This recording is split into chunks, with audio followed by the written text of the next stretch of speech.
លផាត់ស្លឹកឈើដូចបេងដូងរសាទើលើព្រះច័ន្ទចិត្តពិតជានឹកដល់អូសូមមានស្ងួននឹកបងផងមុនចូលគេនឹកសំលេង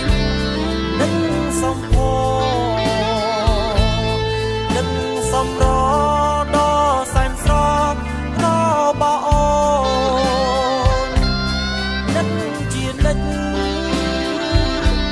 អនុសានឹកស្នេហានឹកជីវា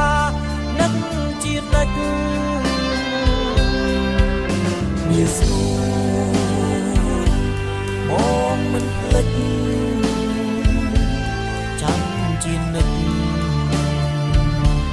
ស្នេហាយើងសងខាងជាគូព្រេង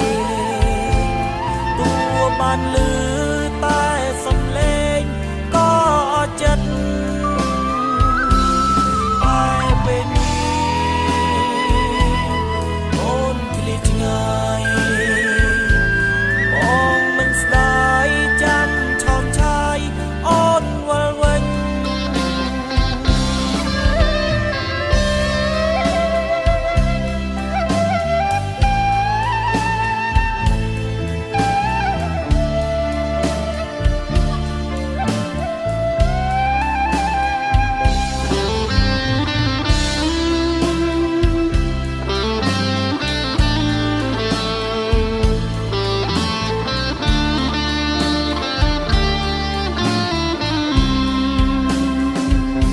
អាត្រៀតជប់ស្ងាត់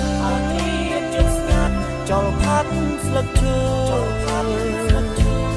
ដូចបេងដូងរសាទើ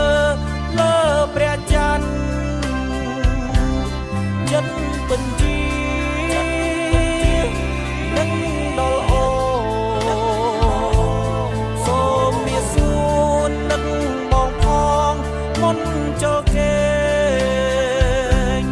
នឹកសំលេងនឹកសំផនឹកសំរដល់សែនស្រស់របស់អូននឹកជានឹក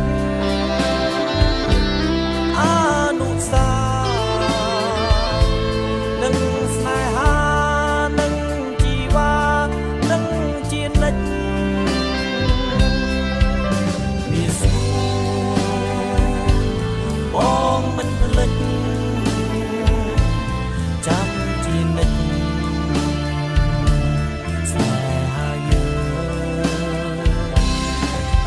សងខឹមជាគូព្រេងដួងបានលឺតែសំឡេងក៏ចិត្តតែពេលនេះអូនឃ្លាតឆ្ងាយ